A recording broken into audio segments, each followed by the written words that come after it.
Querido irmão, querida irmã, para essa sexta-feira da terceira semana do tempo comum, nesse dia 28 de janeiro, dia que a Igreja Católica celebra Santo Tomás de Aquino, temos como proposta de reflexão o texto de Marcos, capítulo 4, do versículo 26 ao 34. Naquele tempo, Jesus disse à multidão: o reino de Deus é como quando alguém espalha a semente na terra. Ele vai dormir e acorda noite e dia, e a semente vai germinando e crescendo, mas ele não sabe como isso acontece. A terra por si mesma produz o fruto. Primeiro aparecem as folhas, depois vem a espiga, e por fim os grãos que enchem a espiga. Quando as espigas estão maduras, o homem mete logo a foice, porque o tempo da colheita chegou. E Jesus continuou: com que mais poderemos comparar o reino de Deus? Que parábola usaremos para representá-lo? O reino de Deus é como um grão de mostarda, que, ao ser semeado na terra, é a menor de todas as sementes da terra. Quando é semeado, cresce e se torna maior do que todas as hortaliças e estende ramos tão grandes que os pássaros do céu podem abrigar-se à sua sombra. Jesus anunciava a palavra usando muitas parábolas como estas, conforme eles podiam compreender. E só lhes falava por meio de parábolas. Mas quando estava sozinho com os discípulos, explicava tudo. Palavra da salvação. Glória a vós, Senhor. Querido irmão, querida irmã, as primeiras comunidades cristãs esperavam alegrar-se com a prosperidade do reino de Deus. O que elas constatam, porém, é a perseguição aos cristãos.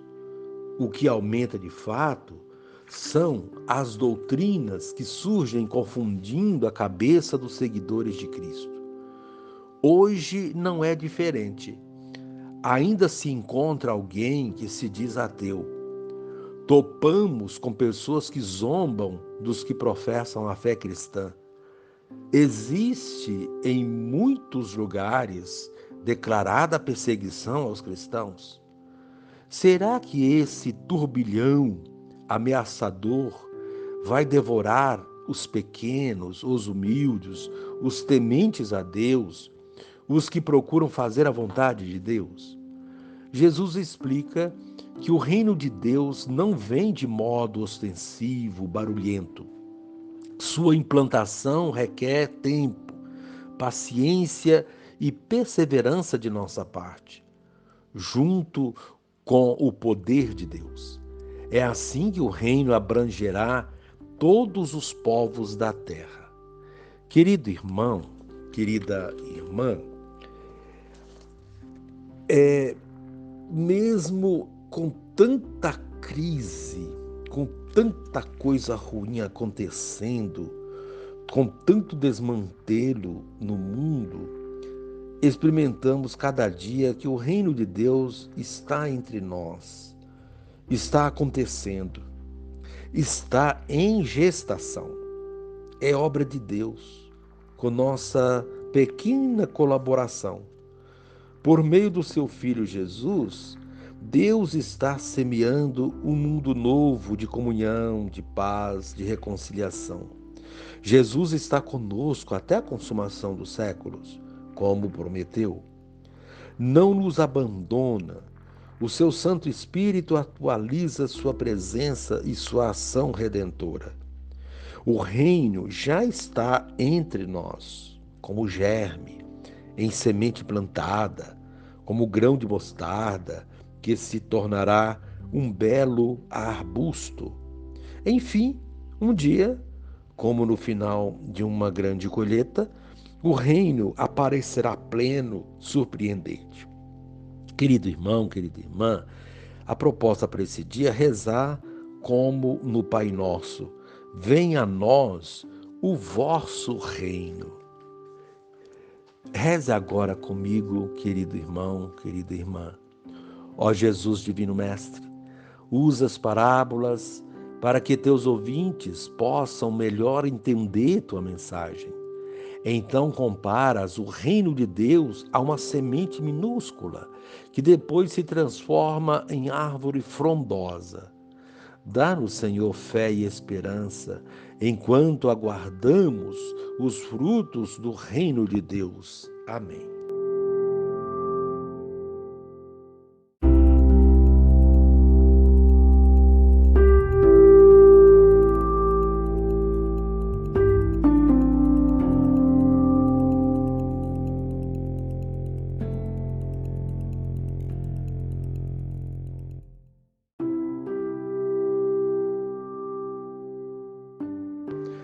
Querido irmão, querida irmã, dando continuidade à reflexão da palavra de Deus, da liturgia dessa sexta-feira, da terceira semana do tempo comum, nesse dia 28 de janeiro, dia de Santo Tomás de Aquino, você poderá acompanhar na sua Bíblia os textos, 2 de Samuel, capítulo 11, do versículo 1 ao 17.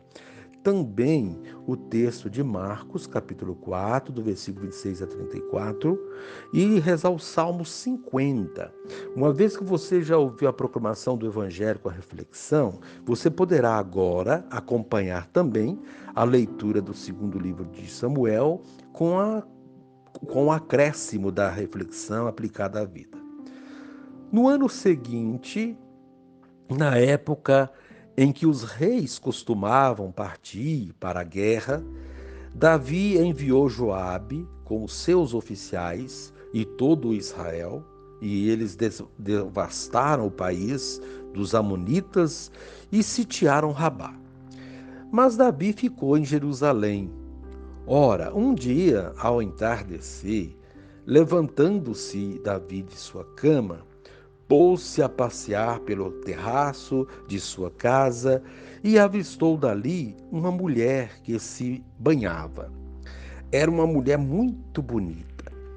Davi procurou saber quem era essa mulher e disseram-lhe que era Betsabeia, filha de Eliã, mulher do hitita Urias. Então Davi enviou mensageiros para que a trouxessem.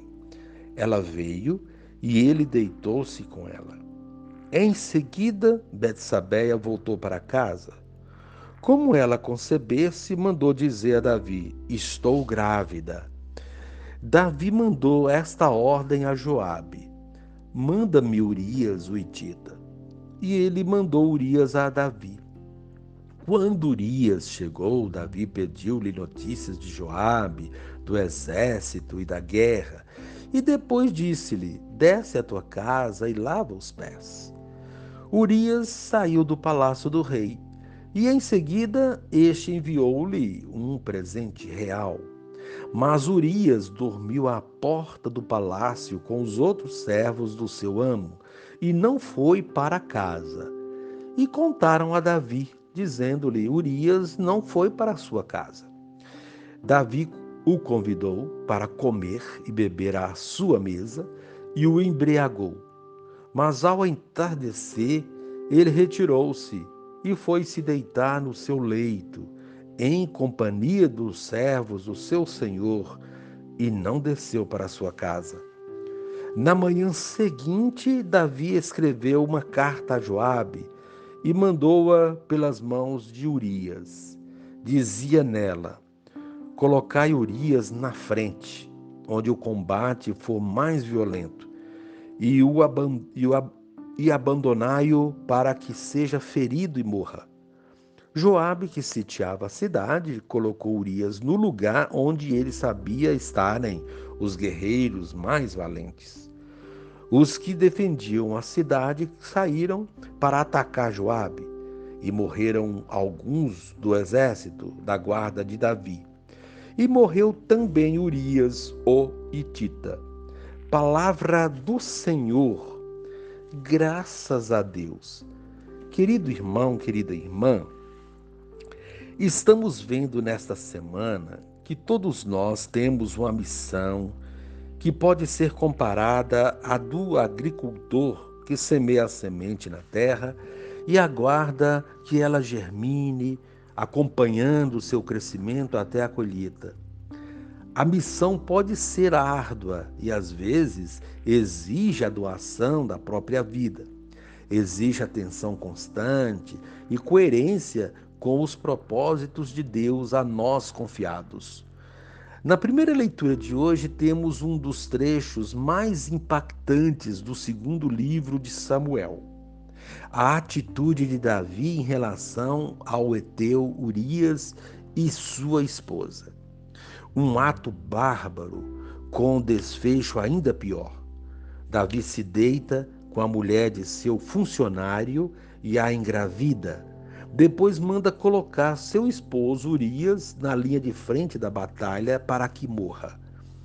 O ato desagrada profundamente a Deus, como veremos no capítulo 12 deste mesmo livro, na liturgia de amanhã, revelando a face cruel do rei Davi e a reação de Deus diante de atos que atentam contra a vida. Assim, o texto de hoje mostra que mesmo Deus depositando em nós sua confiança, escolhendo-nos para uma missão importante, às vezes o poder toma conta de nós e agimos como se Deus não existisse, desrespeitando nossos semelhantes. Toda ação de desrespeito à vida agride profundamente a Deus, não importa quem seja o praticante. Pode ser a pessoa mais benquista ou que tem a função mais importante. Se ela não respeita a vida do seu próximo, ela merece ser punida conforme a lei. Foi assim com Davi e deve ser assim com qualquer outra pessoa. Lembramos aqui os escândalos praticados por pessoas de dentro da própria igreja e que, vez por outra, vêm à tona através da mídia, chocando o mundo e, sobretudo, a igreja. São pessoas supostamente eleitas de Deus, mas que deixam seu lado humano e limitado se manifestar. Davi foi punido por Deus para que se arrependesse e corrigisse seu erro. Todos aqueles que erram precisam da caridade, mas, sobretudo, de punição corretiva, para que não repitam atos que ferem ou matem seus semelhantes. Como semeadores do reino, devemos ter sempre esse cuidado, pois colhemos o que semeamos. O reino de Deus é construído de sementes boas, semeadas em terra boa, ou seja, de gente boa, que pratica boas ações. É sobre o reino de Deus e a sua presença, como uma pequenina semente, que fala o evangelho de hoje, usando parábolas e comparações bastante conhecidas do seu tempo. O texto do evangelista Marcos traz duas comparações do mundo agrário sobre o reino de Deus. São duas curtas parábolas sobre sementes e o ato de semear, cujo objetivo é mostrar que o reino de Deus não vem ostensivamente, mas vai acontecendo e concretizando-se aos poucos, em seu tempo, com pequenos gestos bons, que, somados a tantos outros, tornam-se grandiosos, porque transformam o mundo. Isso nos mostra que, embora atos bárbaros ganhem a mídia e se espalhem como praga, os pequenos e grandes gestos de amor e solidariedade são muito mais frequentes, porém pouco visíveis. A primeira parábola é a do semeador que espalha a semente na terra. É um gesto simples e de fácil entendimento, basta contemplar a dinâmica da semente. Quem semeia faz a sua parte, a terra se encarrega de fazer a dela. Não adianta o semeador ter pressa e querer que a semente dê fruto imediatamente, de acordo com a sua vontade. Ela tem o seu tempo e suas etapas até que chegue o momento da colheita. É assim o reino de Deus. A palavra é a pequenina semente, como a de mostarda da segunda parábola, invisível, a menor de todas as hortaliças. Porém, depois que germina e cresce, torna-se a maior de todas. Assim o semeador lança na terra a pequenina semente. Num primeiro momento, ela desaparece, mas dentro de alguns dias germina e cresce, sem que o semeador entenda o seu processo. No tempo certo, dá seus frutos, que podem ser espigas, galhos grandiosos, que servem de abrigo, sombra, etc. É assim que acontece com os pequenos gestos de amor, solidariedade e justiça propostos pela palavra de Deus. Podem parecer pequenos e insignificantes, mas são sementes que, se lançadas na seara do reino, darão muitos frutos. Sem que entendamos o seu processo, esses gestos dão resultados no momento oportuno. Basta ter fé, esperança e ser perseverante, não desistindo de semear. É isso que pede hoje a liturgia da palavra. Que sejamos pessoas perseverantes no amor de Deus e na sua justiça. Os resultados dessa prática nós veremos quando for oportuno. O que importa é saber que o reino de Deus já está presente nestes pequenos e nem sempre visíveis gestos de solidariedade e compromisso com a vida. Querido irmão, querida irmã, quem não tem estes cuidados não serve para semear, a não ser que se converta em bom semeador. Rezemos por todos os trabalhadores da messe do Senhor, sobretudo aqueles que têm dificuldades em lidar com o seu campo de missão ou com as suas ovelhas. Que o amor e a caridade pastoral seja algo primordial em nossa vida e missão. E agora, reze comigo, querido irmão, querida irmã.